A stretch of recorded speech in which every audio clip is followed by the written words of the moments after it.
اعوذ باللہ من الشیطان الرجیم بسم اللہ الرحمن الرحیم السلام علیکم ورحمۃ اللہ وبرکاتہ۔ ناظرین، ہمارا آج کا موضوع ہے اللہ۔ اللہ کیا ہے؟ اللہ کی ذات کیا ہے؟ یہ موضوع نہ صرف انتہائی پیچیدہ ترین موضوع ہے بلکہ یہ سب سے اہم ترین موضوع ہے۔ اس کے علاوہ یہ موضوع بنیاد ہے۔ اللہ سبحانہ و تعالی نے پورے قرآن میں بار بار اس بات پر زور دیا کہ اللہ کو یاد کرو۔ اللہ وہ ذات تھی، اللہ تھا وہ جو تمہیں بھلا دیا گیا، جو تم بھول چکے۔ اللہ کو یاد کرو۔ جب تک کہ آپ کو اللہ یاد نہیں آئے گا اللہ کیا ہے، اللہ کون ہے، تب تک آپ حق کو پا ہی نہیں سکتے۔ جب تک آپ کو اللہ کا علم نہیں ہو جاتا تب تک حق کو پانا آپ کے لیے ناممکن حد تک مشکل ہوگا۔ اور پھر کوئی بھی چرب زبان، کوئی بھی رہنمائی کے لبادے میں راہزن آپ کو گمراہ کر سکتا ہے۔ آپ کی رہنمائی کے نام پر آپ سے اپنی خواہشات کی اتباع کروا سکتا ہے، آپ سے کچھ بھی کروا سکتا ہے، اللہ کے نام پر آپ سے کچھ بھی کروا سکتا ہے۔ پھر اس کے علاوہ آپ جانتے ہیں کہ کچھ آیات ہیں جن کو پیش کیا جاتا ہے اور پھر کیا کہا جاتا ہے، دیکھیں جی اللہ کے ہاں ایک ہی دین قابل قبول ہے اور وہ ہے دین اسلام۔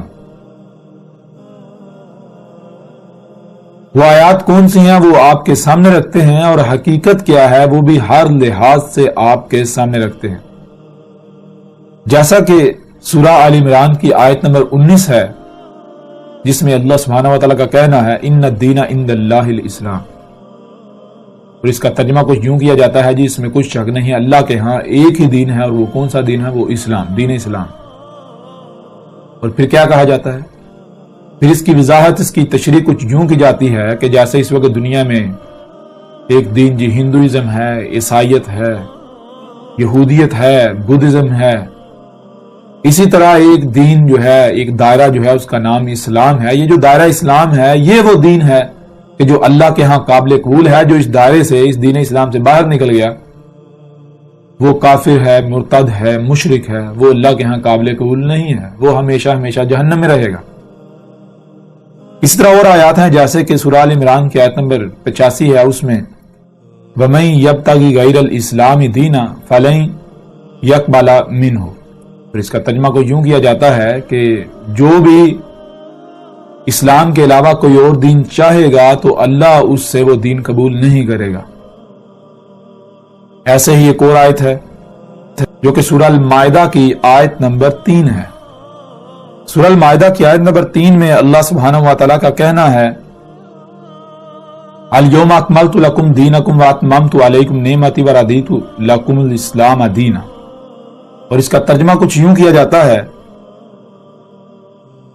آج ہم نے، یعنی آج کے دن ہم نے تمہارے لیے تمہارا دین مکمل کر دیا اور اپنی نعمتیں تم پر پوری کر دیں، اور تمہارے لیے اسلام کو دین پسند کیا۔ یعنی یہ آیت بھی جب بیان کی جاتی ہے تو اس کا ترجمہ یا اس کا مفہوم جو لیا جاتا ہے، اس کی جو وضاحت کی جاتی ہے وہ یہ کی جاتی ہے کہ آج سے 14 صدیہ قبل محمد علیہ السلام پر اللہ سبحانہ و تعالیٰ نے دین اسلام کو مکمل کر دیا، گویا کہ پہلے نامکمل تھا، اور اللہ نے اپنی نعمت پوری کر دی۔ دین اسلام جو ہے اس کو پسند کیا، اس کے علاوہ اللہ کے ہاں کوئی دین قابل قبول نہیں۔ اور دین اسلام سے مراد کیا لیا جاتا ہے؟ دین اسلام سے مراد یہ لیا جاتا ہے جو آج ہر کوئی جسے اسلام کہتا ہے یا سمجھتا ہے۔ اب ناظرین، اس میں کتنی حقیقت ہے؟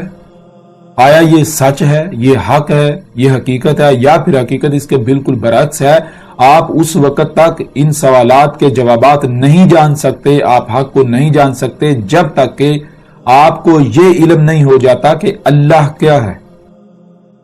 جب تک کہ آپ کو اللہ کا ہی علم نہیں تو آپ کو کیسے پتا چلے گا کہ اللہ کے ہاں قابل قبول کیا ہے اور کیا نہیں، اللہ کی پسند ناپسند کیا ہے کیا نہیں۔ اگر آپ کو اللہ ہی کا علم نہیں ہے تو پھر کوئی بھی کسی بھی شے کے اوپر اسلام کا لیبل لگا کر آپ کے سامنے پیش کر سکتا ہے بھائی یہ اسلام ہے، جیسا کہ آج کیا جا رہا ہے۔ آپ دیکھتے ہیں کہ درجنوں نہیں سینکڑوں فرقے ہیں، ہر کسی کا یہ دعویٰ ہے کہ یہی دین حق ہے، یعنی یہی دین اسلام ہے، لیکن کیا سارے کے سارے سچے ہیں؟ سب حق پر ہیں. اگر آپ ہندوازم کی بات لیں تو ہندو جو ہیں وہ کیا کہتے ہیں کہ ہم دین اسلام کے علاوہ کسی اور دین پر عمل کر رہے ہیں. نہیں، ان کا بھی یہی دعویٰ ہے کہ ہمارا ہی دین وہ دین ہے جو ایشور کے ہاں قابل قبول ہے. ایشور کون؟ اللہ، وہی ذات جسے آپ اللہ کہتے ہیں. فرق صرف یہ ہے کہ لفظ اسلام تو عربوں کی زبان کا لفظ ہے. جو ہند کے بھاسی ہیں وہ لفظ اسلام کا استعمال نہیں کرتے، جن کو آپ مشرکین ہند کہتے ہیں جو بت پرستی کر رہے ہیں. وہ لفظ اسلام اس لیے استعمال نہیں کرتے کیونکہ وہ اپنی زبان کا لفظ استعمال کرتے ہیں. اس طرح ذرا غور کریں کہ جب یہ جو لسان العرب ہے، عربوں کی زبان کا وجود ہی نہیں تھا، یا پیچھے چلے جائیں نوح علیہ السلام کے وقت، کیا نوح علیہ السلام کے وقت نوح علیہ السلام بھی یہی دین اسلام ہے، اسلام لفظ اسلام استعمال کرتے تھے؟ کیا موسیٰ علیہ السلام نے لفظ اسلام استعمال کیا؟ کیا عیسیٰ علیہ السلام نے لفظ اسلام استعمال کیا؟ نہیں. کیوں؟ کیونکہ ان کی زبان عربوں والی زبان نہیں تھی. عربوں کی زبان نہیں تھی تو وہ جسے عربوں کی زبان میں اسلام کہا جا رہا ہے اسے اپنی زبان میں وہ نام دے رہے ہیں، اپنی زبان میں پکار رہے ہیں، اپنی زبان میں وہ الفاظ دے رہے ہیں. بہرحال اسلام کیا ہے آگے چل پر اس کے اوپر یعنی بات ہوگی اور تفصیل کے ساتھ بات ہوگی، اور الحمدللہ آپ کو حال لحاظ سے سمجھ بھی آئے گی، آپ کو کسی قسم کی کوئی پریشانی لاحق نہیں ہوگی، کوئی الجھن کا شکار آپ نہیں ہوں گے. لیکن اس سے پہلے جو ضروری ہے، جو بنیاد ہے، بنیاد یہ ہے کہ اللہ کیا ہے، اللہ کی ذات کیا ہے. جب تک کہ اللہ کا علم نہیں ہو جاتا، جب تک کہ اللہ کو نہیں جان لیا جاتا، تب تک کوئی بھی آپ کو گمراہ کر سکتا ہے. کوئی بھی کسی بھی دین کے اوپر، کسی بھی مذہب کے اوپر، کسی بھی طریقے کے اوپر اسلام کا لیبل چپکا کر آپ کو گمراہ کر سکتا ہے. آپ کے سامنے وہ دین اسلام کے نام پر وہ اپنا طریقہ، اپنا کلیہ، اپنا فارمولہ آپ کے سامنے پیش کر سکتا ہے، اور آپ کے لیے اسے قبول کرنا آسان ہو جائے گا. آپ اس کی باتوں کا شکار ہو جائیں گے، اس کی چرب زبانی کا شکار ہو جائیں گے. تو یہ ہے اللہ کیا ہے. اب آتے ہیں اس موضوع پر جو کہ بنیاد ہے. اگر آپ کو اللہ کا علم نہیں ہے، بار بار اس بات پر زور اس لیے دیا جا رہا ہے کہ پورے قرآن میں اللہ سبحانہ و تعالی نے بار بار اس بات پر زور دیا ہے کہ اللہ کو جانو، یاد کرو وہ جو تمہیں بھلا دیا گیا، جو تم بھول چکے. اور کیا تھا جو تم بھول چکے؟ اللہ تھا. قرآن میں یہاں تک موجود ہے، یہاں تک لکھا ہوا ہے کہ آپ اس وقت تک الصلاۃ قائم ہی نہیں کر سکتے جب تک کہ آپ کو اللہ کا علم نہیں ہو جاتا. کیوں؟ جب تک آپ کو اللہ کا علم نہیں ہوگا اس وقت تک آپ جان ہی نہیں سکتے کہ صلاۃ ہے کیا اور اسے قائم کیسے کرنا ہے. یہ تو بہت دور کی بات ہے. جیسے ہم آگے چلیں گے صلاۃ کے موضوع پر بات ہوگی تو اللہ کے فضل سے ایسی تمام آیات بھی آپ کے سامنے رکھیں گے. بہرحال اللہ کیا ہے آپ جانتے ہیں کہ یہودی ہوں، عیسائی ہوں، ہندو ہوں، بدھ مت ہوں، یا وہ لوگ جو خود کو مسلمان کہلواتے ہیں، ان سب کے ہاں یعنی ان کا یوں سمجھے کہ مشترکہ یہ عقیدہ و نظریہ ہے کہ اللہ کائنات سے الگ اوپر آسمانوں پر بیٹھا ہوا ہے، اوپر آسمانوں میں موجود ہے. جو آسمانوں میں بیٹھا نیچے سب کچھ دیکھ رہا ہے، نظام چلا رہا ہے، لوگوں کی دعائیں سن رہا ہے، ان کو قبول کرتا ہے، رد کرتا ہے. یعنی کہ آپ یہ بات جانتے ہیں کہ تقریباً ہر کسی کا یا اکثریت کا یہ عقیدہ و نظریہ ہے کہ کائنات الگ ہے اور اللہ الگ ہے. اور جب سائنس نے ان رازوں سے پردہ اٹھایا کہ کچھ بھی بغیر خالق کے وجود میں نہیں آ سکتا، جسے آپ سائنس کہتے ہیں، یعنی یہ ریزننگ کر کے یا مخلوقات کی چیر پھاڑ کر کے جو علم حاصل کیا گیا، تو اس علم کی بنیاد پر یعنی جب فطرت کے قوانین کو ڈسکور کیا گیا، انہیں دریافت کیا گیا، تو یہ بات سامنے آئی کہ اس کائنات کے اندر کوئی ایک ذرہ بھی ایسا نہیں ہے کہ جو خالق کے بغیر وجود میں آ سکے. اب یہ بات سامنے آنا تھی کہ جو مذہبی طبقہ ہے ان کے ہاتھ اپنی طرف سے ایک بہت بڑی دلیل لگ گئی. مذہبی طبقے نے جو سائنسی طبقہ ہے یا جو خود کو ملحد کہتے ہیں، ان کو کہنا شروع کر دیا کہ جب اس کائنات میں چھوٹے سے چھوٹا ذرہ جو ہے وہ بھی خود بخود سے وجود میں نہیں آ سکتا بغیر خالق کے، بغیر بنانے والے کے، تو پھر اتنی بڑی کائنات خود بخود سے کیسے وجود میں آ گئی؟ اب بلا شک و شبہ یہ ایک بہت بڑی دلیل ہے، بہت بڑی بات ہے جو کہ جھنجھوڑ کے رکھ دینے والی ہے۔ بھائی ظاہر ہے اگر چھوٹی سے چھوٹی چیز بغیر خالق کے وجود میں نہیں آ سکتی تو پھر اتنی بڑی کائنات یہ خود بخود کیسے وجود میں آ گئی؟ یہ بغیر خلق کرنے والے کے، بغیر خالق کے، بغیر بنانے والے کے کیسے وجود میں آ گئی؟ تو لہٰذا ہوا یوں کہ ایک بڑی تعداد میں لوگ جو ہیں وہ اس دلیل سے متاثر ہو گئے، لیکن اب دوسری طرف سے ایک نیا سوال اٹھ کھڑا ہوا، یعنی مذہبی طبقہ جن کو ملحد کہتا ہے، جن کو سائنسی طبقہ کہتا ہے یا جو بھی نام دیتا ہے، ان لوگوں نے اسی کے اوپر ایک سوال کھڑا کر دیا۔ وہ سوال یہ، انہوں نے یہ کہا کہ جس بنیاد پر تم اللہ کا وجود ثابت کر رہے ہو اسی بنیاد پر اس کا وجود کا لازم ہو جاتا ہے، اسی بنیاد پر جسے تم اللہ ثابت کر رہے ہو، جسے تم اللہ کہہ رہے ہو، اس کا ارادہ ہو جاتا ہے۔ کیسے؟ ذرا غور کرو، جب چھوٹے سے چھوٹا ذرہ بھی بغیر خالق کے وجود میں نہیں آ سکتا، بنانے والے کے بغیر وجود میں نہیں آ سکتا، تو جس نے اتنی بڑی کائنات بنائی وہ کتنا بڑا ہوگا، وہ کتنا عظیم ہوگا؟ تو جب چھوٹے سے چھوٹا ذرہ خود بخود وجود میں نہیں آ سکتا، بغیر خالق کے وجود میں نہیں آ سکتا، تو اتنی بڑی کائنات کو بنانے والا خود بخود کیسے وجود میں آ گیا؟ پھر ظاہر ہے، بتاؤ، اس کو بھی بنانے والا کوئی نہ کوئی ہوگا۔ اب جب یہ سوال اٹھایا گیا، حالانکہ یہ سوال بالکل اپنی جگہ پر سوال ہے، یہ ویلڈ سوال ہے، لیکن مذہبی طبقے کی طرف سے اس پر اعتراض اٹھایا گیا۔ وہ اعتراض یہ اٹھایا گیا کہ اگر اس سوال کا جواب دیا جائے گا کہ اس کو جس نے خلق کیا وہ اللہ ہے، تو پھر سوال وہیں کا وہیں رہے گا کہ پھر اس کو کس نے خلق کیا، وہ کیسے وجود میں آ گیا؟ تو یوں ایک نہ ختم ہونے والا سوالات کا سلسلہ چل پڑے گا جس کا کوئی جواب ہی نہیں، جس کی کوئی حد ہی نہیں۔ تو یوں جو مذہبی طبقہ ہے وہ یہ کہتا ہے کہ یہ سوال ہی نہیں ہے، یہ بے بنیاد سوال ہے، اس سے آگے نہیں جانا چاہیے، یہیں تک رہنا چاہیے۔ اور پھر یہاں پر آ کر اپنی طرف سے ایک بہت بڑی دلیل پیش کرتے ہیں، وہ یہ کہ محمد علیہ السلام سے منسوب کرتے ہیں، اور واقعتاً محمد علیہ السلام نے ایسا کہا بھی تھا۔ وہ یہ کہ محمد علیہ السلام نے کہا تھا کہ شیطان تمہارے پاس آئے گا، وہ تم سے سوال کرے گا کہ اس کو کس نے خلق کیا؟ تم کہو گے اللہ نے۔ اس کو کس نے خلق کیا؟ اللہ نے۔ اس کو اللہ نے، اس کو اللہ نے۔ یعنی چیز یہ کہ جب آپ سے سوال کیا جائے گا اس کو کس نے خلق کیا، اس کو کس نے خلق کیا، آپ جواب دو گے اللہ نے، تو اس سے یہ بات ثابت ہوگی کہ بغیر خالق کے کچھ بھی وجود میں نہیں آ سکتا۔ تو سامنے والا یہ سوال کرے گا کہ جب کچھ بھی بغیر خالق کے وجود میں نہیں آ سکتا، کچھ بھی بغیر بنانے والے کے وجود میں نہیں آ سکتا، تو جس نے اتنی بڑی کائنات بنائی وہ کیسے وجود میں آ گیا؟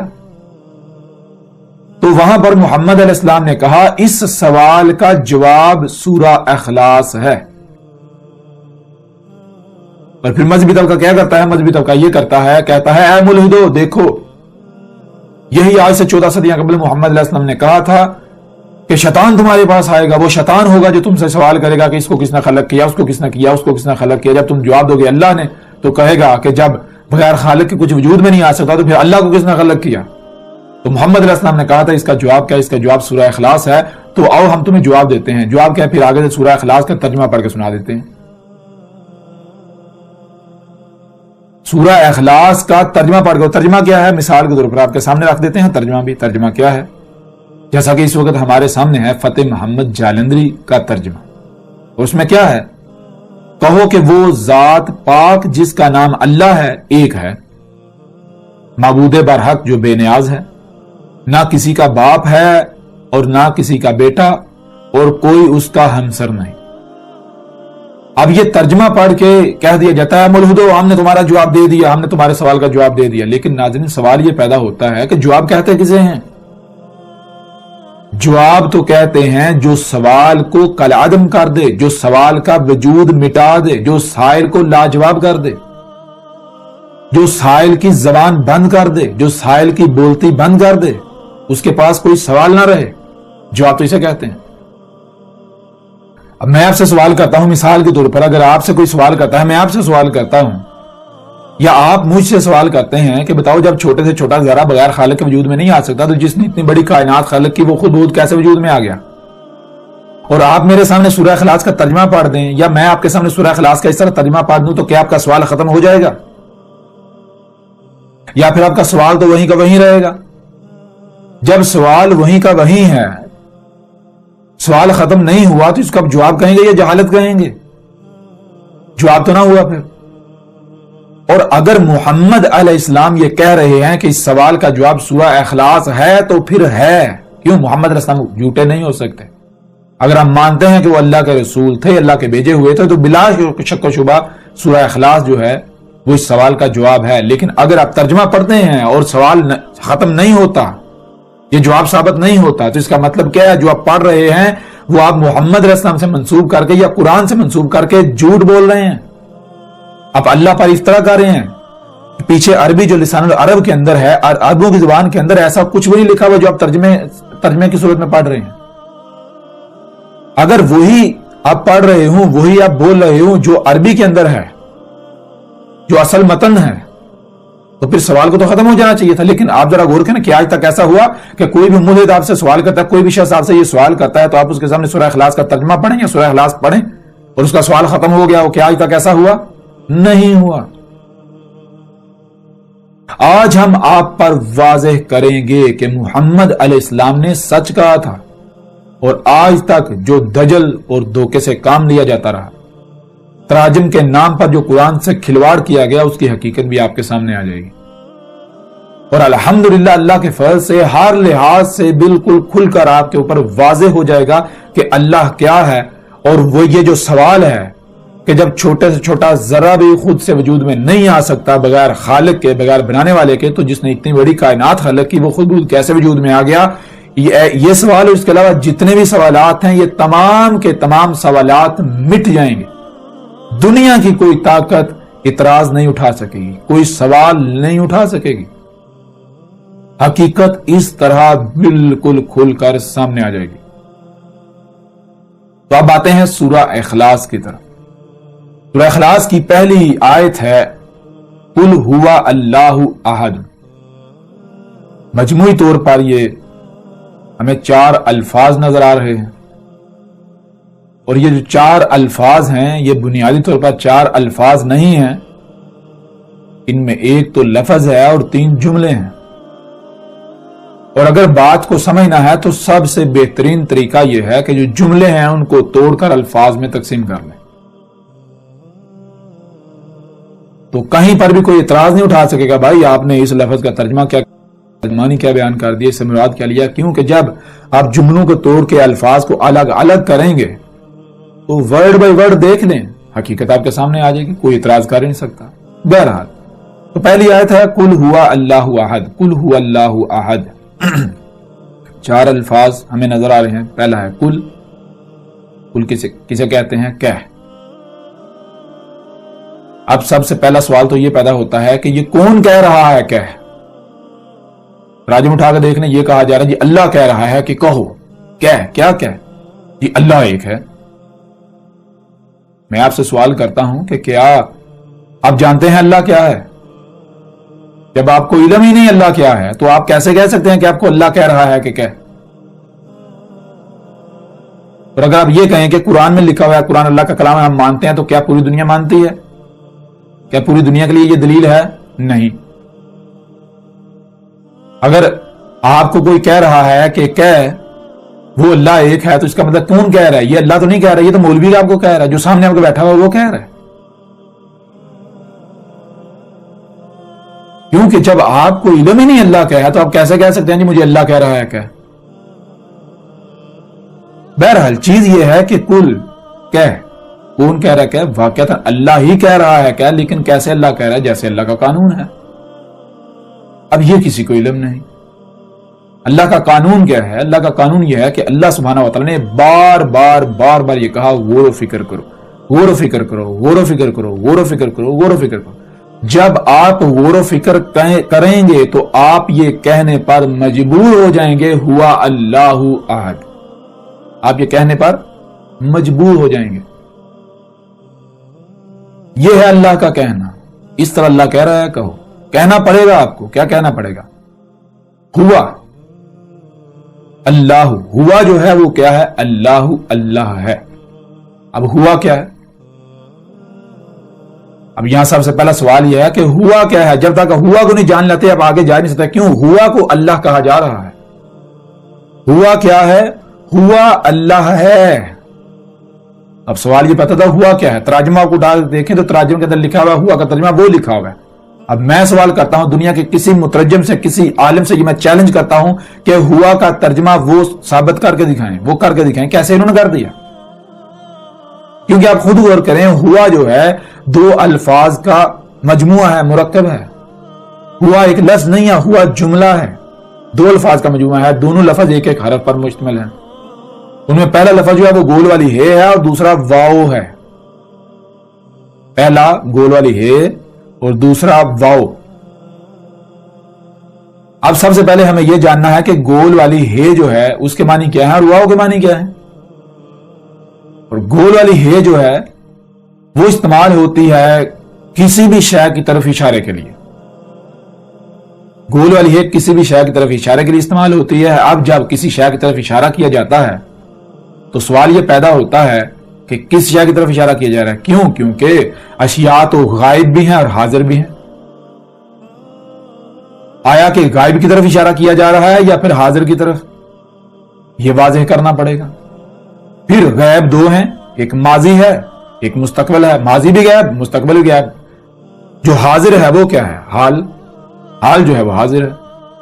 یعنی اگر غیب کی طرف اشارہ کیا, ایسی شے کی طرف اشارہ کیا جاتا ہے جو کہ غیب ہے, جو موجود نہیں ہے, تو وہ پھر دو طرح کے اشارے ہوں گے, یا تو ماضی کی شے ہے یا پھر مستقبل کی شے ہے.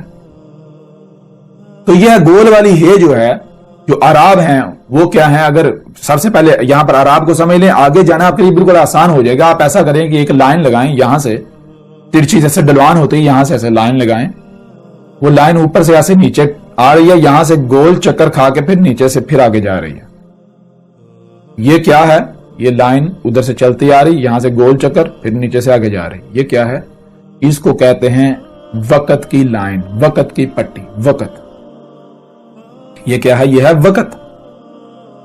تو یہ جو درمیان گول ہے اس کے اوپر پیچھے ایک لائن ہے, یہ پیچھے جو ہے یہ ماضی ہے, اور جو آگے ہے نیچے لائن وہ ہے مستقبل. اور جو درمیان میں گول دائرہ ہے وہ کیا ہے؟ وہ سرکل, جو کہ آپ دیکھتے ہیں اس وقت ہر شے سرکل کے اندر چل رہی ہے, سرکل کے اندر چلتی چلتی آگے جا رہی ہے. ہر شے سرکل کے اندر ہے, اور جیسے کہ ایک بال ہے وہ گھومتی گھومتی آگے جا رہی ہے, آگے جا رہی ہے.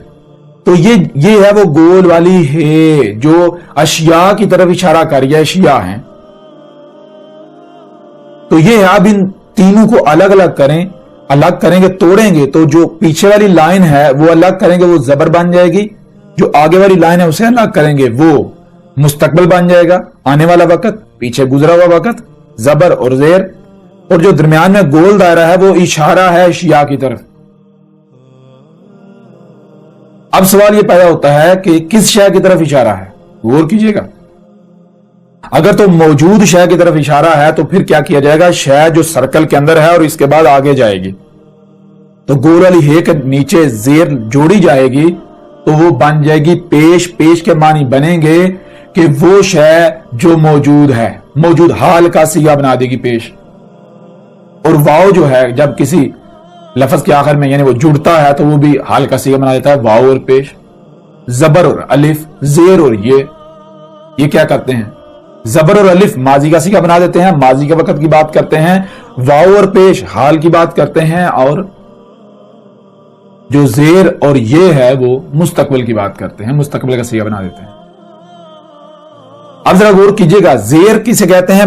جر, بہنے کو. بہ کی ہے کوئی شے تو آگے جاتی ہے.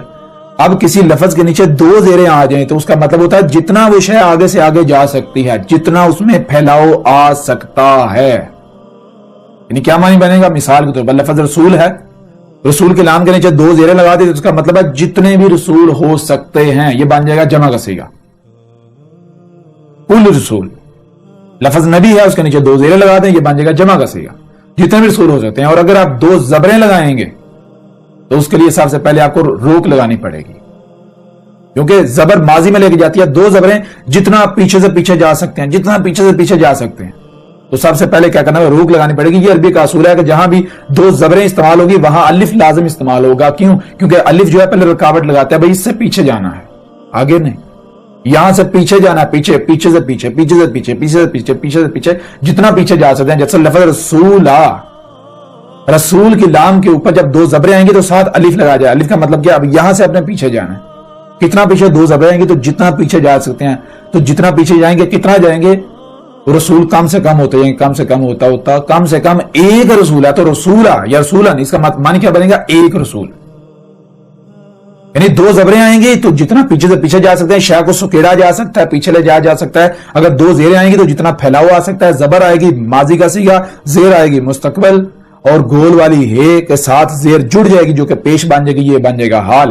اور ایک ہوتی ہیں دو پیش، ایک پیش ہوتی ہے اور ایک الٹی پیش ہوتی ہے۔ اس کا مطلب کیا ہوتا ہے؟ اس کا مطلب ہے گول والی ہے جو ہے وہ اور ساتھ زیر جڑی، یہ پیش بن گئی۔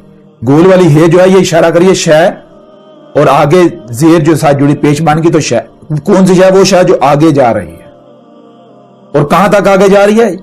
یہاں تک تھم گئی، یہاں تک، یہاں مستقبل میں یہاں تک گئی، یہ پیش، یہاں تک شے۔ یہاں سے پھر گول والی ہے، گول والا دائرہ بنا کے پھر واپس لے جاتے ہیں، یعنی شے یہاں ہی، یہاں سے پھر یہ شے یہاں پر موجود ہے، اس کے بعد پھر واپس جا رہی ہے۔ مطلب کیا کہ جب دو پیش آتی ہیں، ایک پیش سیدھی ایک الٹی، تو اس کا مطلب یہ بنتا ہے ایک ایسی شے جو اپنے اول سے لے کر آخر تک موجود ہے، جب تک موجود ہے اس پورے وقت کا احاطہ کیا جا رہا ہوتا ہے۔ تو یہ تھے اعراب، اور اعراب یہ کیا ہے؟ یہ فطرت کی زبان ہے۔ اعراب صرف زبان سے آ او ای کرنے کے لیے نہیں ہے۔ کسی کو آ او ای زبان ٹیڑا میڑا کرنا آتا ہو نہ آتا ہو، اس سے کوئی فرق نہیں پڑتا۔ اصل چیز یہ ہے کہ پتہ ہونا چاہیے اعراب ہیں کیا۔ جیسا کہ مثال کے طور پر قرآن کے اندر لے سکیں لفظ اللہ، اللہ کی جو ہے گول ہے، اس کے اوپر زبر بھی آتی ہے، زیر بھی آتی ہے، پیش بھی آتی ہے، لیکن آج تک کسی نے یہ فرق دیکھا؟ کوئی بھی فرق نہیں دیکھا، سب کے سب فرق ہوتا ہے۔ اللہ جو ہے، اللہ کہہ رہا ہے میں العزیز الحکیم ہوں، اللہ جو بھی کام کرتا ہے اس میں رائی برابر بھی فرق نہیں کرتا، وہ بالکل پرفیکٹ کرتا ہے۔ اگر کہیں کوئی فرق رکھتا ہے تو فرق لازم ہے، لیکن آج تک کسی نے یہ فرق جو ہے وہ سامنے رکھا، مد نظر رکھا؟ ہر کوئی فرق کو نظر انداز کر سکتا ہے۔ جہاں اللہ ہے وہاں بھی ترجمہ اللہ، جہاں اللہ ہی ہے وہاں بھی ترجمہ اللہ، جہاں اللہ ہے وہاں بھی ترجمہ اللہ۔ یہ کیا مذاق ہے کہ اللہ العزیز الحکیم نہیں ہے؟ عملی طور پر اللہ کے العزیز الحکیم ہونے کا کفر کیا جا رہا ہے۔ بہرحال یہ چیز ہے کہ اعراب آپ کے سامنے رکھ دیجیے۔ اب ذرا غور کریں، قل ہوا اللہ، ہوا کیا ہے؟ ہوا اللہ ہے۔ اب ہوا آپ کو بتایا تھا، ہوا جملہ ہے، دو الفاظ کا مجموعہ ہے، ایک گول والی ہے اور ایک واو ہے۔ گول والی ہے آپ کو پتا چل گیا کہ شے کی طرف اشارہ ہے۔ کون سی شے کی طرف اشارہ؟ غائب کی طرف یا پھر حاضر کی طرف؟ غائب دو ہیں، ماضی اور مستقبل، یعنی اگر اس شے کی طرف اشارہ کیا جائے گا جو آگے مستقبل میں آنی ہے تو گول والی ہے کے نیچے زیر آئے گی، اور اگر اس شے کی طرف اشارہ کیا جا رہا ہے جو پیچھے ماضی میں گزر چکی تو گول والی ہے کے اوپر زبر آ جائے گی، اور اگر اس شے کی طرف اشارہ کیا جا رہا ہے جو اس وقت موجود ہے تو گول والی ہے کے اوپر پیش آ جائے گی۔ تو یہاں دیکھیں کیا ہے، یہاں گول والی ہے کے اوپر پیش ہے، تو معنی کیا بنے گا؟ اس شے کی طرف اشارہ کیا جا رہا ہے جو شے موجود ہے۔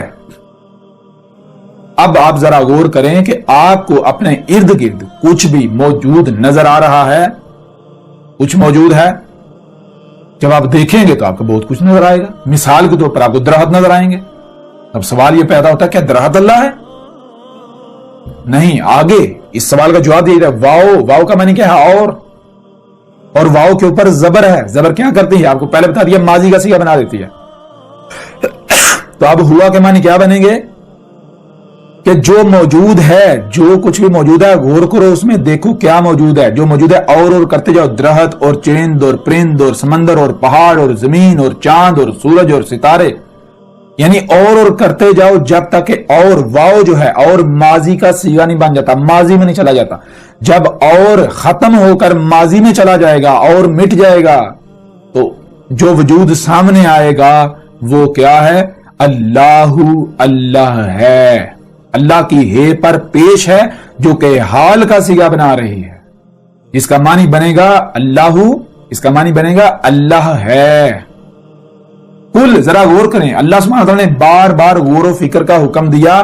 تو جب آپ غور و فکر کریں گے، اللہ نے کس میں غور و فکر کا حکم دیا؟ اللہ سبحانہ وتعالی نے پورے قرآن میں بار بار کہا کہ زمین و آسمانوں میں جو کچھ بھی ہے یہ اللہ کی آیات ہیں، ان میں غور و فکر کرو، تمہیں پتہ چل جائے گا اللہ کیا ہے. اپنی ہی ذات میں غور کر لو، تمہیں پتہ چل جائے گا اللہ کیا ہے. تو جب آپ غور و فکر کریں گے تو آپ کو کیا ملے گا؟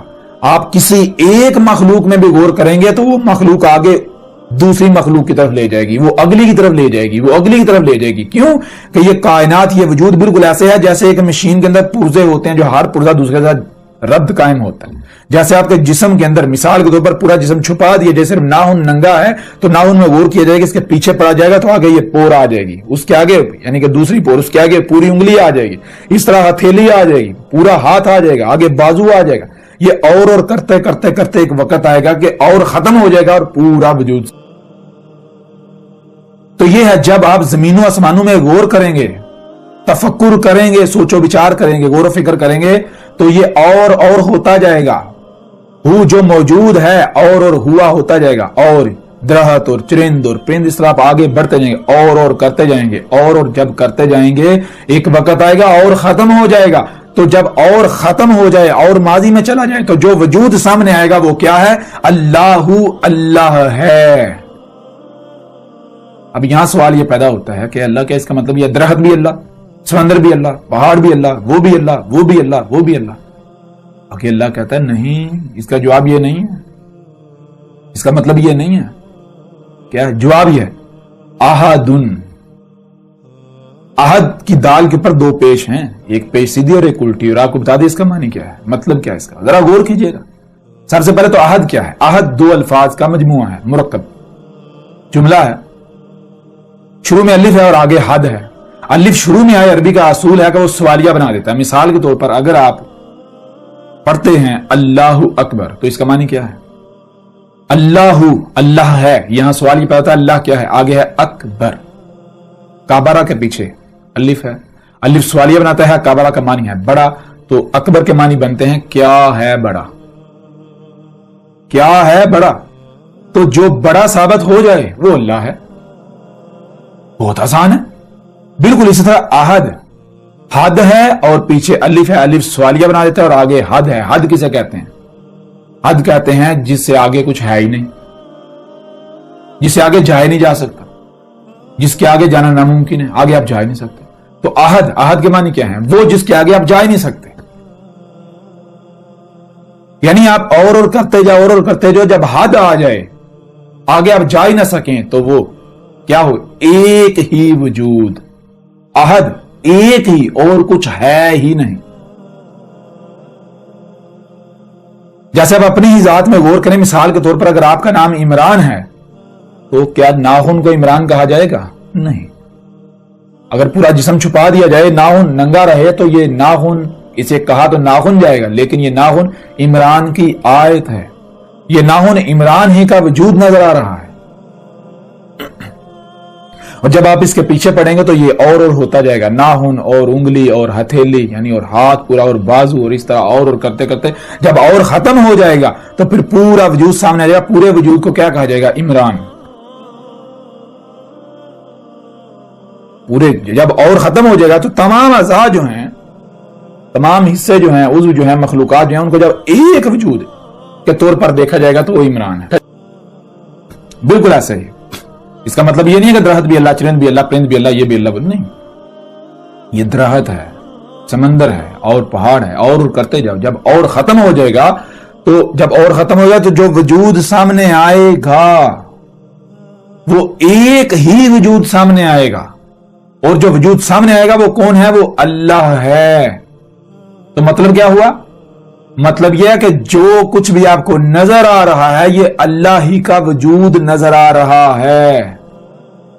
یہ درخت، چرند، پرند، یہ جو کچھ بھی ہے یہ اللہ کی آیات ہیں. آیات آیت کی جمع ہے. آیت کہتے ہیں پورے وجود کا چھپے ہوئے ہونا، پوری شے کا چھپے ہوئے ہونا، اس کا چھوٹا سا حصہ سامنے ہونا، جس کی گہرائی میں جانے سے، جس کے پیچھے پڑنے سے پورا وجود سامنے آ جائے. کس کا وہ حصہ ہے جو نظر آ رہا ہے وہ وجود سامنے آ جائے. تو زمین و آسمانوں میں جو کچھ بھی ہے یہ اللہ کی آیات ہیں. تو جب آپ ان آیات کے پیچھے پڑیں گے, پردے کو چاک کریں گے, تو کون سامنے آئے گا؟ ذرا جب اللہ کی آیات تو اللہ ہی کو سامنے آنا پڑے گا نا, اللہ ہی سامنے آئے گا نا. تو یہ ہے قل ہوا اللہ احد. بات یہاں سے شروع نہیں ہو رہی کل اللہ کہہ رہے کو. اللہ تو یہ کہہ رہے آپ کو بار بار یہی دعوت دیے, غور و فکر کرو, غور و فکر کرو, غور و فکر کرو, غور و فکر کرو. زمین و آسمانوں میں غور و فکر کرو, اپنی ذات میں غور و فکر کرو. جب آپ غور و فکر کریں گے تو آپ یہ کہنے پر مجبور ہو جائیں گے. جب آپ زمین و آسمانوں میں غور و فکر کریں گے, کسی بھی مخلوق میں غور و فکر کریں گے, تو وہ مخلوق آگے دوسری کے ساتھ جڑی ہوئی ہے. جیسے وجود کے اندر اعضاء ایک دوسرے کے ساتھ کنیکٹڈ ہیں, ربط قائم ہے. جیسے مشین کے اندر پرزے ایک دوسرے کے ساتھ ربط قائم ہوتا ہے. ایک پرزے کے پیچھے جائیں گے وہ دوسرے کی طرف لے جائے گا, وہ آگے کی طرف لے جائے گا, وہ اگلی کی طرف لے جائے گا, یہاں تک کہ پوری مشین نہ سامنے آ جائے گی. بالکل اسی طرح جب آپ کسی بھی مخلوق میں غور کریں گے, کسی کے بھی پیچھے پڑیں گے, تو آپ آگے بڑھتے جائیں گے, اور ہوتا ہوتا ایک وقت آئے گا اور ختم ہو جائے گا, پورا وجود سامنے آئے گا. جو وجود سامنے آیا یہ کیا ہے؟ یہ اللہ ہے. اللہ, یہ ہے اللہ. اب ذرا غور کریں, اللہ کیا ہے؟ احد, ایک ہی وجود, اور کوئی ہے ہی نہیں, اور کوئی ہے ہی نہیں. ایک ہی وجود ہے اور کوئی ہے ہی نہیں. اور جتنے بھی مذاہب ہیں, ہر مذہب کی جو کتابیں ہیں ان کے اندر بھی یہی لکھا ہے. مثال کے طور پر جن کو آپ سکھ کہتے ہیں, ان کی آپ جو ہے مین بنیادی کتاب جو ہے گرو گرنتھ, اسے اٹھا لیں. کہاں سے شروع ہوتی ہے؟ شروع جہاں سے ہوتی ہے, پہلا لفظ کیا ہے؟ پہلا فقرہ ایک اونکار. یعنی یہ جو سورہ اخلاص ہے وہ لکھی ہوئی ہے سکھوں کی مذہبی کتاب کے اندر. شروع میں ایک اونکار. ایک اونکار کا مطلب کیا ہے؟ وہی قل ہوا اللہ احد. ایک اونکار, ایک ہی وجود ہے, اس کے علاوہ کچھ ہے ہی نہیں. ایک ہی وجود ہے اور کچھ ہے ہی نہیں. یہ ہے احد. اب ذرا آپ غور کریں, جب آپ کہتے ہیں کہ کائنات الگ ہے اور اللہ الگ ہے, تو پھر اللہ احد ہوا یا واحد ہوا؟ لسان العرب میں, عربوں کی زبان میں گنتی کہاں سے شروع ہوتی ہے؟ احد سے شروع ہوتی ہے یا واحد سے شروع ہوتی ہے؟ واحد سے. احد سے کیوں شروع نہیں ہوتی؟ احد سے اس لیے شروع ہوتی, جب احد کہیں گے تو احد, اس کے علاوہ کچھ ہے ہی نہیں. نہ آپ آگے جا سکتے ہو نہ پیچھے, ہر طرف حد ہے, وہی ہے بس, اور کچھ ہے ہی نہیں. اور جب واحد کہیں گے تو واحد کا کیا معنی ہے؟ واحد, واو پلس احد. واحد, واو کا معنی اور, احد ایک, تو واحد کے معنی بنیں گے اور ایک. یہ اس لیے عربوں کی زبان میں جو گنتی شروع ہوتی ہے, واحد اسنان ثلاثہ اربع خمسہ, واحد سے شروع ہوتی ہے. واحد کا مطلب کیا ہے؟ واحد کا معنی ہے اور ایک. اور ایک کا مطلب کیا ہے؟ اس ایک کے علاوہ اور بھی ہے, ایک بھی اور بھی ہے. واحد اور ایک. تو جب آپ یہ کہتے ہیں کہ اللہ الگ ہے اور کائنات الگ ہے, تو آپ کیا کہہ رہے ہیں؟ آپ کہہ رہے ہیں کائنات اور اللہ, کائنات اور اللہ ایک. تو اس کا مطلب کیا ہوا؟ اللہ تو واحد ہو گیا, اور ایک واحد. اللہ قرآن میں بار بار کہہ رہے ہیں اللہ احد ہے, احد ہے, احد ہے, احد ہے. آپ کہہ رہے ہیں واحد ہے, واحد ہے, واحد ہے. جب آپ کہتے ہیں اللہ الگ ہے, کائنات الگ ہے, آپ الگ ہیں, اللہ الگ ہے, تو آپ کیا کہہ رہے ہیں؟ آپ تو کہہ رہے ہیں اللہ واحد ہے, آپ اور ایک اللہ, کائنات اور ایک اللہ. اس کو کیا کہیں گے؟ اس کو لسان العرب میں واحد کہیں گے. کہاں قرآن میں واحد لکھا ہوا ہے؟ اللہ کہہ رہے ہیں میں احد ہوں, احد ہوں, احد ہوں. آپ کہہ رہے ہیں نہیں, اللہ واحد ہے, واحد ہے, واحد ہے. احد کا مطلب کیا ہے؟ ایک ہی وجود ہے اور کچھ ہے ہی نہیں. اور آپ کہہ رہے ہیں اللہ واحد ہے. اور ایک, کائنات الگ ہے, اللہ الگ ہے, آسمان الگ ہیں, اللہ الگ ہے. تو جب آسمان الگ ہیں, اللہ الگ ہے, تو کیا ہوا؟ آسمان اور ایک اللہ, اور ایک. عربوں کی زبان میں واحد کہا جائے گا, احد نہیں کہا جائے گا. جب احد کہیں گے تو اس کا مطلب کیا؟ اور کچھ ہے ہی نہیں, ایک ہی وجود ہے. جیسے آپ کا جسم ہے, آپ کی اہمیت و حیثیت اس وجود کے اندر کیا ہے؟ جیسے آپ کے جسم کے اندر ہاتھ ہیں, زبان ہے, آنکھیں ہیں, کان ہیں. جیسے جسم کے اندر ایک خلیہ ہے, اللہ کے وجود کے اندر یہ زمین بالکل ایسی ہے جیسے آپ کے وجود کے اندر ایک خلیہ ہے. اور آپ کی اللہ کے وجود میں اہمیت و حیثیت بالکل ایسی جیسے ایک خلیے کے اندر ایک چھوٹی سی مخلوق ہوتی ہے. ذرا غور کریں, ایک خلیہ اس کی کتنا حجم ہوتا ہے. اگر 10 لاکھ خلیے ایک مقام پر رکھے جائیں تو عام انسانی آنکھوں سے نہیں دیکھ سکتی. باریک سی باریک سوئی کی نوک جتنی وہ جگہ گھیرتے ہیں, 10 لاکھ خلیے. اتنا چھوٹا ہوتا ہے خلیہ. اور اس ایک خلیے کے اوپر ذرا غور کریں, ایک مخلوق وہ اگر اپنے ارد گرد دیکھتی ہے تو اس کو کیا نظر آئے گا؟ خلیہ آپ کے وجود میں, اس خلیے کے اوپر جو مخلوق ہے کیا وہ الگ ہے اور آپ الگ ہیں؟ نہیں. اور جب وہ مخلوق اپنے ارد گرد دیکھے گی اس کو کیا نظر آئے گا؟ کیا آپ کے علاوہ کچھ اور نظر آئے گا؟ آپ ہی کا وجود نظر آئے گا یا نہیں؟ بالکل اسی طرح آپ اللہ کے وجود میں, یہ جو زمین ہے یہ ایک خلیہ ہے, اس خلیے کے آپ نیوکلیس ہیں, آپ ایک مخلوق. اور جب آپ اپنے ارد گرد دیکھتے ہیں تو آپ کو جو کچھ بھی نظر آتا ہے یہ اللہ ہی کا وجود نظر آتا ہے اور کچھ نظر نہیں آتا. اور وہ وجود کتنا بڑا ہے یہ آنکھیں ادراک نہیں کر سکتی. اس کا آنکھیں جو ہیں یہ ادراک نہیں کر سکتی, آنکھوں کی رینج کے اندر وہ وجود نہیں آ سکتا. ہاں وہ وجود جو ہے جو کچھ بھی آپ کو نظر آ رہا ہے اس کا ادراک کر رہے ہیں, اسی کے اندر آ رہا ہے. تو یہ ہے جب آپ یہ کہتے ہیں کائنات الگ ہے اللہ الگ ہے, تو اس کا مطلب کیا ہے؟ اس کا مطلب یہ ہے آپ اپنی زبان سے یہ دعویٰ کر رہے ہیں کہ اللہ احد نہیں, اللہ واحد ہے. اور پھر آگے بڑھیں, اگلی آیت کیا ہے؟ اللہ ہے الصمد. اللہ کیا ہے؟ اللہ صمد ہے, الصمد ہے. صمد کے معنی کیا ہے؟ صمد کہتے ہیں مثال کے طور پر اگر آپ کچھ بھی کرتے ہیں تو اس میں کوئی دوسرا ہے ہی نہیں, کسی دوسرے کا کوئی کنٹریبیوشن ہے ہی نہیں, آپ کو کسی دوسرے کی ضرورت پڑتی ہی نہیں ہے. اگر آپ نے کوئی کام کیا تو وہ بھی آپ خود ہیں, جس سے کیا وہ بھی خود, جو کرنے والا وہ بھی خود.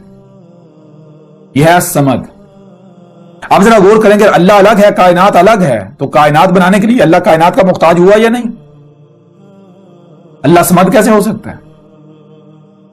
اگر اللہ جو ہے دیکھیں جی اللہ کائنات الگ ہے, اللہ الگ ہے اور اللہ بارشیں برسا رہا ہے, تو میں آپ کو کہتا ہوں کہ اگر سمندر کو ہٹا دیں, پانی کو ہٹا دیں, ہواؤں کو ہٹا دیں تو اللہ بارش برسا سکتا ہے؟ پھر ممکن ہی نہیں ہے. اللہ تو پھر محتاج, اس کا مطلب اللہ تو محتاج ہو گیا سمندروں کا. اگر سمندر الگ ہے اللہ الگ ہے, ہوائیں الگ ہیں اللہ الگ ہے, تو اس کا مطلب پھر کیا؟ اللہ تو بارش برسانے کے لیے سمندروں کا محتاج, پانی کا محتاج, ہواؤں کا محتاج, فضا کا محتاج. سمد تو نہ ہوا پھر. اللہ کیا؟ اللہ ہے اللہ الصمد, اللہ صمد ہے. صمد کا مطلب کیا ہے؟ صمد کسے کہتے ہیں؟ الصمد ہونے کے لیے سب سے پہلی شرط ہے ایک ہی وجود کا ہونا, بس کوئی دوسرا ہے ہی نہیں. جو کچھ ہے ایک ہی وجود ہے. پھر جو خلق ہو رہا ہے وہ بھی خود ہے, کوئی دوسرا ہے ہی نہیں. جس سے خلق کیا جا رہا ہے وہ بھی خود ہے, کوئی دوسرا ہے ہی نہیں. اور جو خلق کر رہا ہے وہ بھی خود ہے, کوئی دوسرا ہے ہی نہیں. یہ ہے اللہ الصمد. اللہ کیا ہے؟ الصمد ہے. یہ جو کچھ بھی نظر آ رہا ہے دیکھو, جو خلق ہو رہا ہے کس سے خلق ہو رہا ہے؟ انرجی ہے جسے لسان عرب میں نور کہتے ہیں. نور سے سب کچھ, نور ہی مختلف شکلوں میں ڈلتا جا رہا ہے. تو ڈالنے والا کون ہے؟ یہی مخلوقات. خالق کے طور پر کون سامنے آئے گا؟ یہی مخلوقات. مثال کے طور پر آپ ایک گندم کے پودے کی مثال ہے, گندم کا پودا اگتا ہے, خلق ہوتا ہے, تو کون خلق کرتا ہے؟ ذرا غور کریں. سمندروں کو ہٹا دیں, ہواؤں کو ہٹا دیں, زمین کو ہٹا دیں, گندم کا پودا خلق ہو سکتا ہے؟ نہیں. جب آپ گندم کے پودے میں کسی بھی فصل, کسی درخت کی خلق میں غور کریں گے تو آپ کے سامنے کون آئے گا؟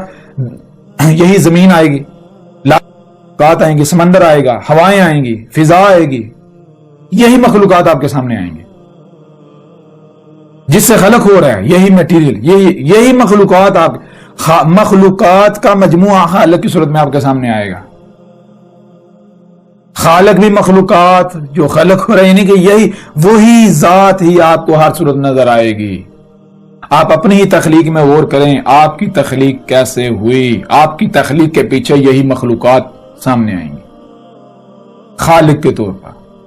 تو یہ ہے اللہ الصمد. الصمد کے معنی کیا ہیں؟ الصمد کے لیے سب سے پہلی شرط ایک ہی وجود کا ہونا, اس کے علاوہ کچھ ہے ہی نہیں. دوسری بات کہ جو خلق ہو رہا ہے وہ بھی خود ہے, جو خلق کر رہا ہے وہ بھی خود ہے, جس سے خلق کیا جا رہا ہے وہ بھی خود ہے, کوئی دوسرا ہے ہی نہیں.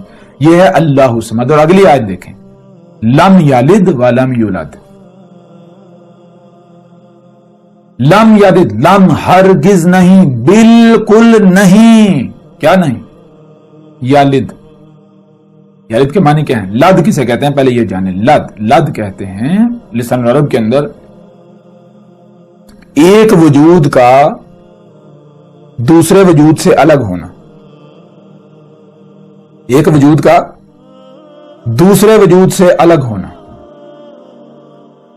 یا ایک وجود دوسرے وجود کو خود سے الگ کرے، ایک وجود دوسرے وجود سے الگ ہو، اس کو کہتے ہیں لد۔ تو یلد کیا ہے؟ یالد یعنی لم یلد، ہرگز یلد نہیں۔ کیا یلد کا مطلب کیا ہے؟ کہ اس اللہ ایسا ہرگز نہیں، اس نے ہرگز ایسے نہیں کیا کہ اس نے خود سے ایک دوسرا وجود الگ کر دیا ہو، اس نے کوئی دوسرا وجود الگ کیا ہو، ایسا ہے ہی نہیں، ایک ہی ہے بس۔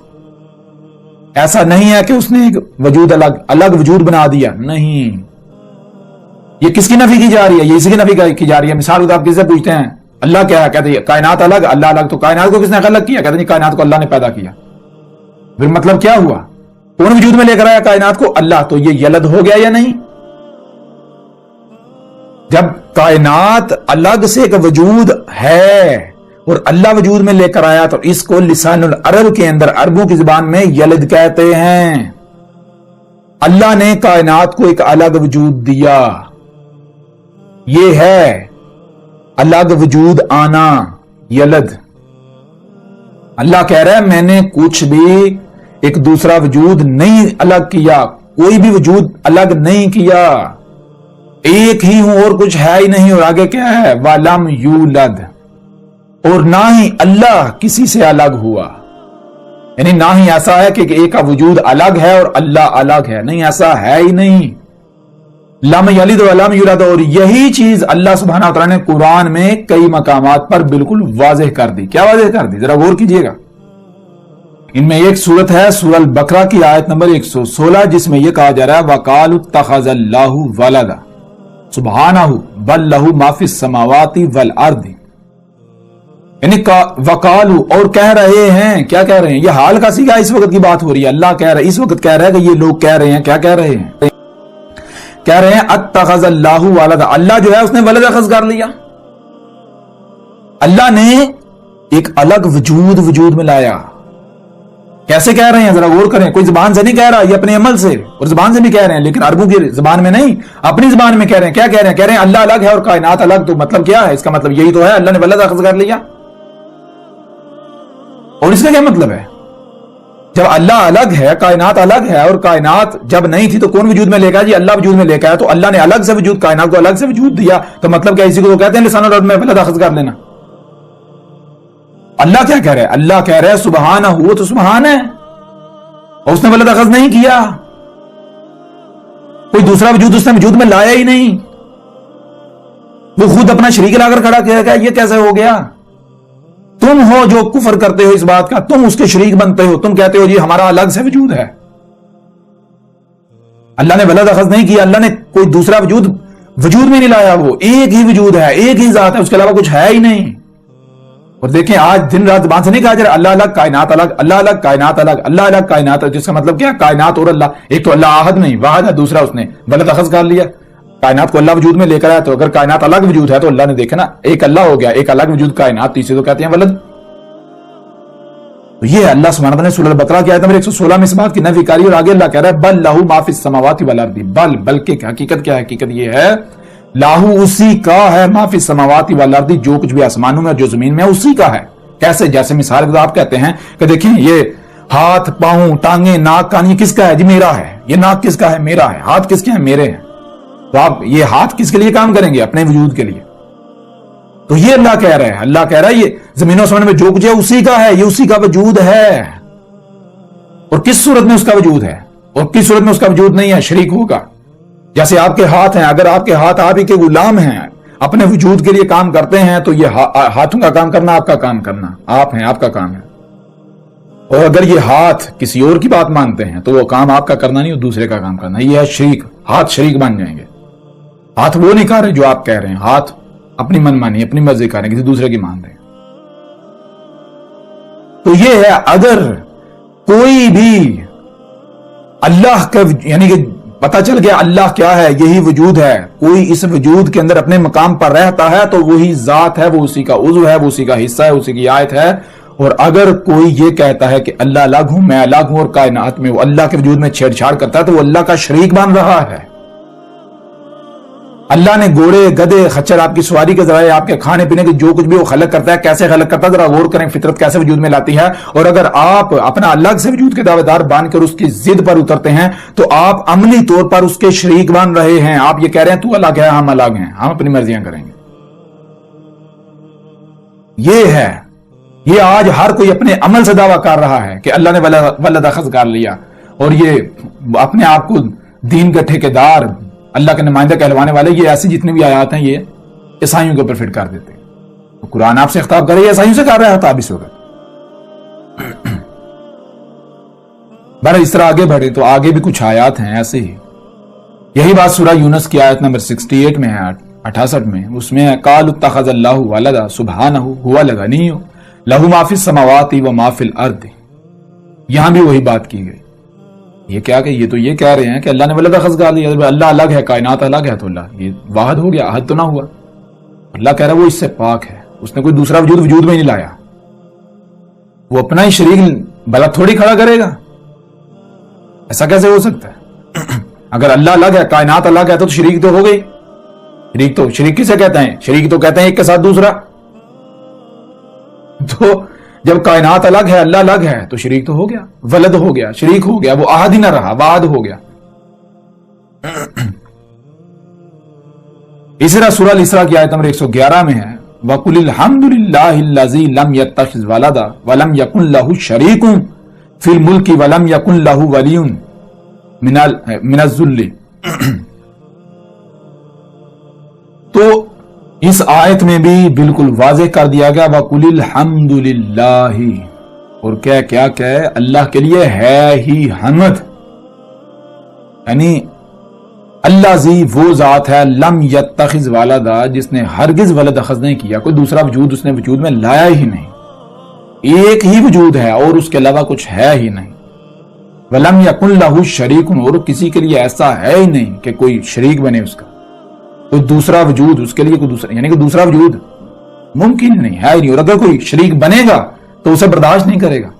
اگر آپ فطرت سے مطابقت نہیں رکھیں گے، فطرت کی ضد بنیں گے تو وہ وجود آپ کو برداشت نہیں کرے گا. کیوں؟ آپ شریک ہونے کے دعوے دار ہیں.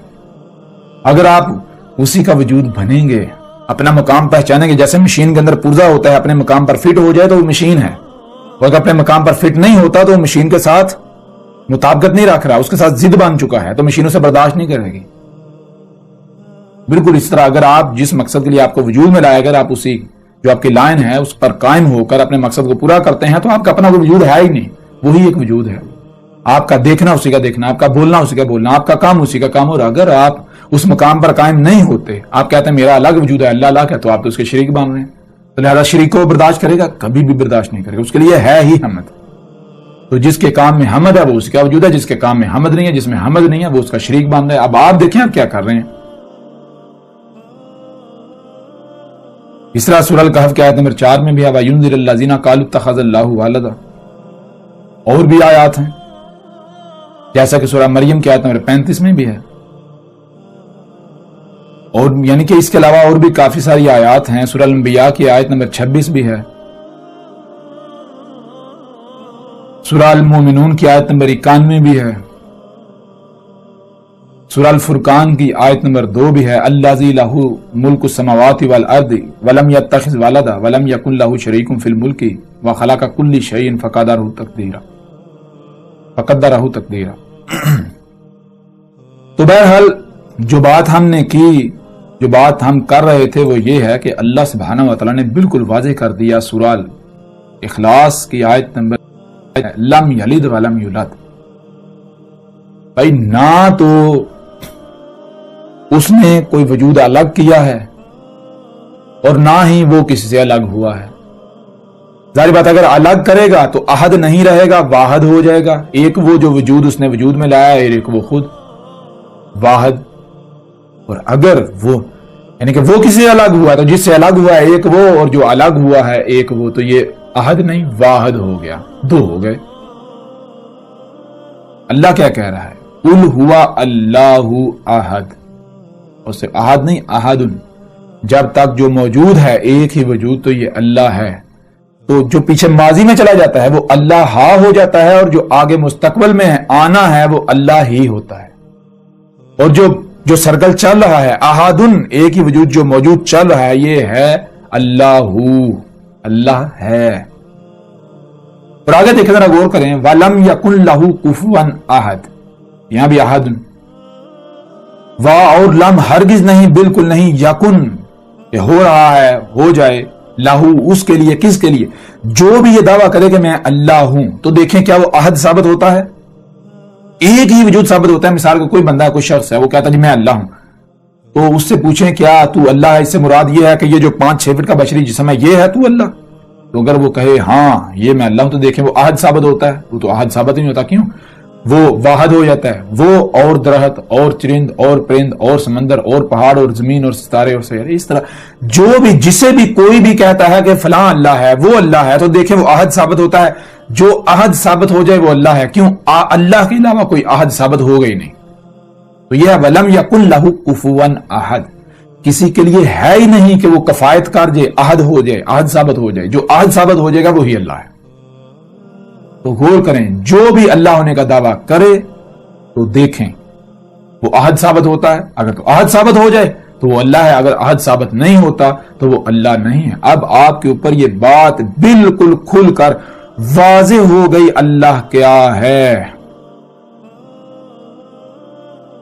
اللہ کوئی کائنات سے الگ اوپر آسمانوں پر چڑھ کر نہیں بیٹھا ہوا۔ یہ عقیدہ نظریہ کن کا تھا؟ ذرا غور کریں،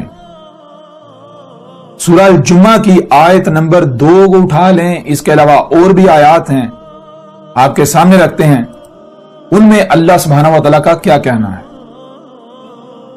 سورہ الجمعہ کی آیت نمبر 2 میں اللہ سبحانہ و تعالیٰ کا کیا کہنا ہے؟ هو الذی، ہوا کیا ہے؟ ذرا غور کریں، ہوا دیکھیں کیا جو موجود ہے، اور کرتے جائیں تو جو موجود ہے اور کرتے جائیں، وہ وجود جو ہے، یہ وجود جو ہے یہ کیا؟ الذی، یہی وہ ذات ہے، کون ذات؟ اللہ۔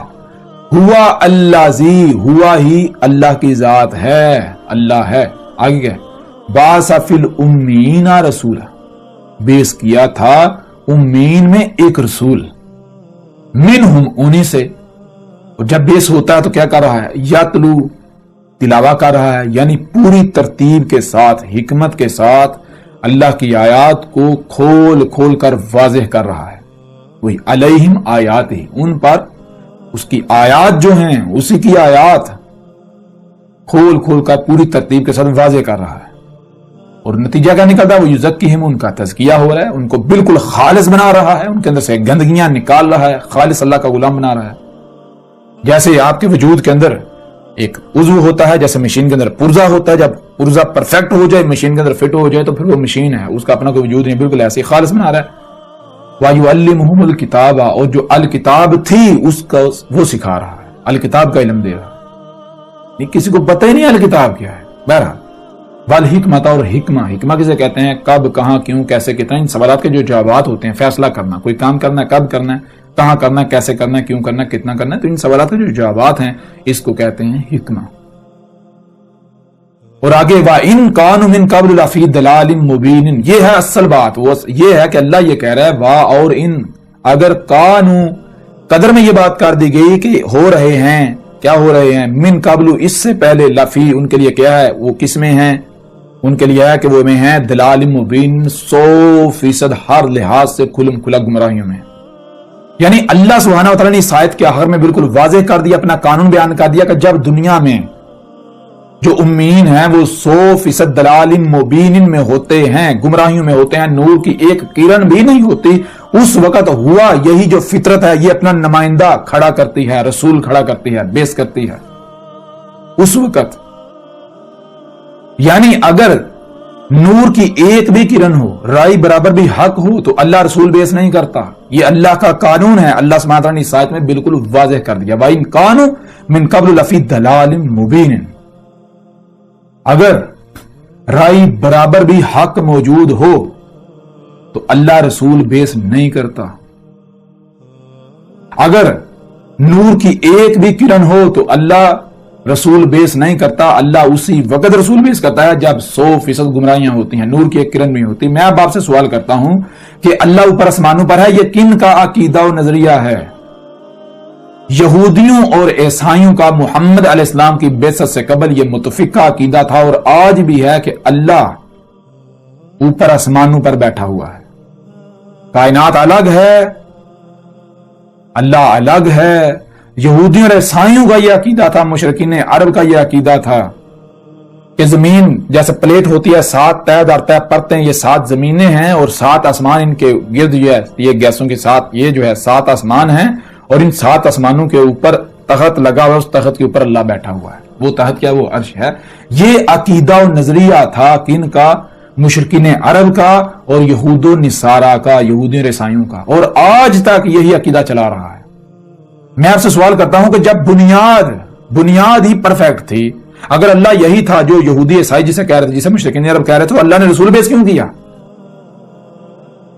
کیوں؟ اللہ خود اسی قرآن میں کہہ رہے ہیں کہ اللہ اپنے قانون کے خلاف ہی نہیں کرتا۔ جب اللہ کا قانون یہ ہے کہ اللہ رسول سے اسی وقت بھیجتا ہے جب دلال مبین میں ہوتے ہیں امین، تو پھر یہ کیسے ہو گیا کہ اتنے بڑے موضوع کے اوپر بنیاد میں وہ بالکل حق پر تھے، اللہ کے بارے میں بالکل ان کا عقیدہ و نظریہ حق تھا، اور اللہ نے رسول بیس کر دیا؟ کیسے ہو سکتا ہے؟ اگر تو وہ حق پر تھے، اللہ آسمانوں پر تھا، وہ حق پر تھے، تو اس کا مطلب یہ ہے کہ محمد اللہ کا رسول تھے ہی نہیں، محمد اللہ کا رسول تھا ہی نہیں۔ اور اگر محمد اللہ کا رسول آپ تسلیم کرتے ہیں تو اس کا مطلب یہ یہودی اور عیسائی جو اس وقت عقیدہ پایا جاتا تھا وہ بالکل باطل و بے بنیاد تھا، اس میں حقیقت بالکل نہیں تھی۔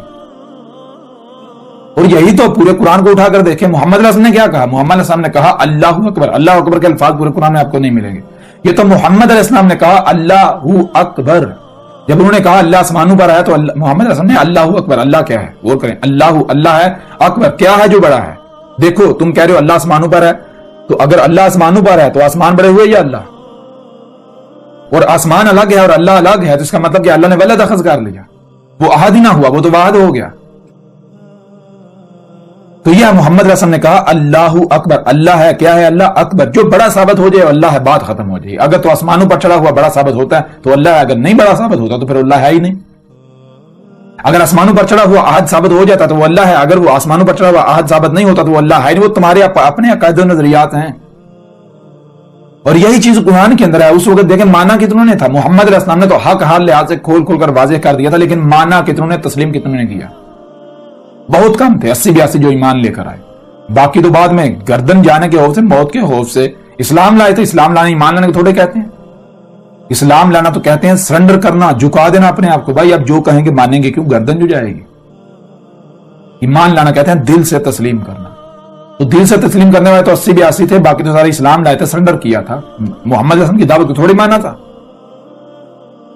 اسی قرآن میں اللہ سبحانہ وتعالیٰ نے کہا ہے کہ جلد وہ وقت جب آئے گا، کب؟ جب تمہیں تمہاری اپنی ذات میں اور آفاق میں، آفاق یعنی وہ مقامات جہاں تمہاری رسائی نہیں ہے، جب تمہاری وہاں رسائی ہو جائے گی ان مقامات تک، وہاں ہم اپنی آیات دکھائیں گے، تب تم کہو گے یہ حق ہے۔ تب تمہیں پتا چلے گا آسمانوں پر چڑھا ہوا کوئی اللہ والا نہیں ہے، یہ تمہارے اپنے دماغوں کی اختراع ہے۔ تو یہ ہے اس وقت کسی نے نہیں مانا تھا۔ یہ آج جو اپنے آپ کو مسلمان کہلواتے ہیں، اللہ اوپر آسمانوں پر ہے، اللہ اوپر آسمانوں پر ہے، یہ کون لوگ ہیں؟ یہ وہی مشرکین عرب، آبا و اجداد نسل در نسل چلتے آ رہے۔ یہ اس وقت ان کے نہ آبا و اجداد ایمان لائے تھے، نہ بعد میں یہ لے کر آئے، انہوں نے وہ فکر بھی نہیں کیا۔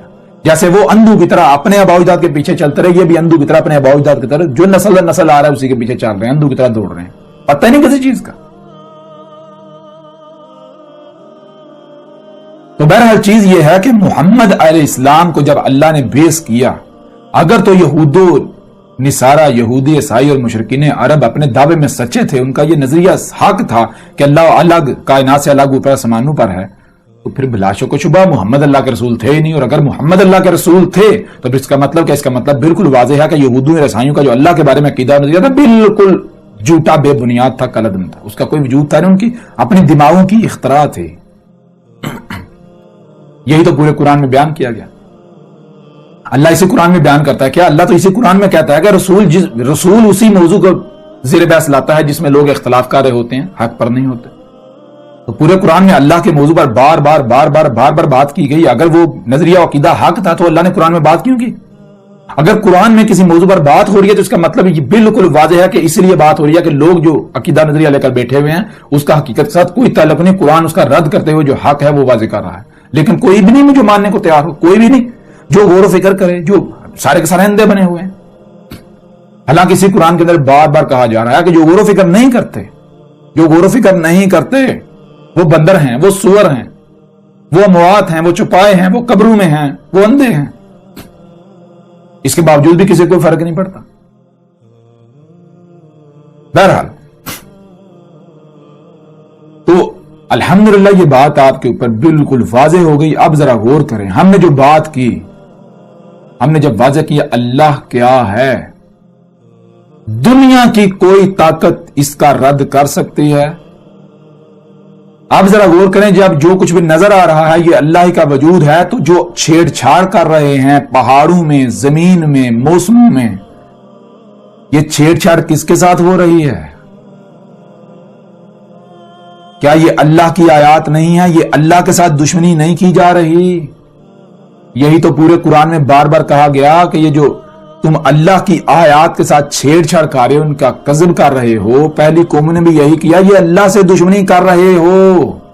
عقل کیندو اللہ تھا, یہ اللہ ہے, بچو اس سے. تم اللہ سے دشمنی کر رہے ہو, بچو. لیکن کوئی بھی نہیں, یہ ہے نہیں جو سننے کو تیار ہو. اب ذرا غور کریں, ہم نے جب اللہ کیا ہے واضح کر دیا تو یہی بات سورہ الحدید میں دیکھیں. سورہ الحدید میں کیا ہے؟ سورہ الحدید کی آیت نمبر 4 میں ہے وَهُوَ مَعَكُمْ أَيْنَ مَا كُنْتُمْ. واہ اور یعنی تم, اور کیا ہے؟ ہوا کیا ہے؟ آپ کو پہلے بتا دیا. ہوا دیکھیں کیا موجود ہے, جو موجود ہے اور کرتے جائیں.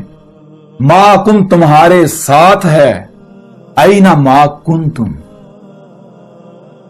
تم جہاں کہیں بھی ہو, تم جہاں کہیں بھی ہو وہی اللہ ہی کی ذات تمہارے ساتھ ہے. اب آپ ذرا خود غور کریں, آپ سمندروں میں چلے جائیں تو وہاں کون ہے جو ساتھ ہے آپ کے؟ سمندری مخلوقات. تو وہ کیا ہے؟ ہوا کے اندر آئے گا یا نہیں؟ فضاؤں میں چلے جائیں, آپ کے علاوہ کون ہے؟ یہی وجود ہے یا نہیں؟ کہیں پر بھی چلے جائیں تو جو وجود وہاں آپ کے ساتھ موجود ہے وہ اللہ کی ذات ہے. اس سے بھی واضح کچھ ہو سکتا ہے؟ وَهُوَ مَعَكُمْ. ہوا, جب آپ کو ہوا کا علم ہو جائے, آپ ہوا کو جان لیں تو سارے راز ہی کھل جاتے ہیں, ساری حقیقت ہی واضح ہو جاتی ہے. پھر اسی طرح آپ دیکھتے ہیں اللہ کے اسماء ہیں, اسماء کے ہیں المومن, یا اس کی طرح بعد میں آتے ہیں الرقیب. الرقیب کے معنی کیا ہے؟ رقیب تو رقب سے رقب کہتے ہیں کہ جہاں موجود ہے وہاں دیکھیں دوسرا جو موجود ہے. اللہ رقیب ہے, یعنی اب جہاں بھی چلے جائیں, اب سمندروں میں چلے جائیں وہاں دیکھیں آپ کے علاوہ دوسرا کون ہے جو آپ کو دوسرا نظر آئے گا. وہ اللہ کی ذات نظر آئے گی. پہاڑوں میں چلے جائیں, پہاڑوں کی گہرائیوں میں, زمین کی گہرائیوں میں, فضاؤں میں, کائنات, کہیں بھی چلے جائیں, جہاں بھی چلے جائیں وہاں دیکھیں آپ کے علاوہ دوسرا کون ہے. تو جو آپ کے علاوہ دوسرا ہوگا وہ اللہ ہے, اللہ کی ذات ہے الرقیب. تو ذرا غور کریں, اب جہاں بھی چلے جائیں وہاں دوسرا کون ہے؟ کیا یہی وجود نہیں ہے ہوا؟ تو پھر اللہ کیا ہوا, اللہ کی ذات کیا ہوئی؟ پھر بھی کوئی ماننے کو تیار نہیں. اب اس سے دیکھیں, اب جو سورہ الحدید کی آیت نمبر 3 کے اندر ہے ہوا الاول یا ہوا الاول والآخر والظاہر والباطن وہوا بکل شیء علیم. ہوا اول ہے, آخر ہے, ظاہر ہے, باطن ہے. ہوا, جب آپ کو ہوا کا پتہ چل گیا تو ہوا کیا ہے؟ الاول, اول اور آخر اور ظاہر اور باطن, اور پیچھے رہ کیا گیا؟ اس سے بھی واضح کچھ ہو سکتا ہے کیا؟ اس سے بھی واضح کچھ ہو سکتا ہے؟ ہوا الاول والآخر والظاہر والباطن, اس سے واضح کچھ ہو سکتا ہے؟ اب بھی اگر کوئی تعویلات کرے, کوئی اپنے آباء و اجداد کے عقیدوں کے نظریوں کے پیچھے چلے تو اس کی مت ماری ہوئی ہے, عقل معوف ہے اس کی, بیوقوف اور جاہل ہے, وہ اندھا ہے. وہ یہی کہہ رہا کہ نہیں میں غور و فکر نہیں کروں گا, میں تو اندھوں کی طرح اپنے آباء و اجداد کے پیچھے چلوں گا, وہی کروں گا جو میرے آباء و اجداد نے کیا.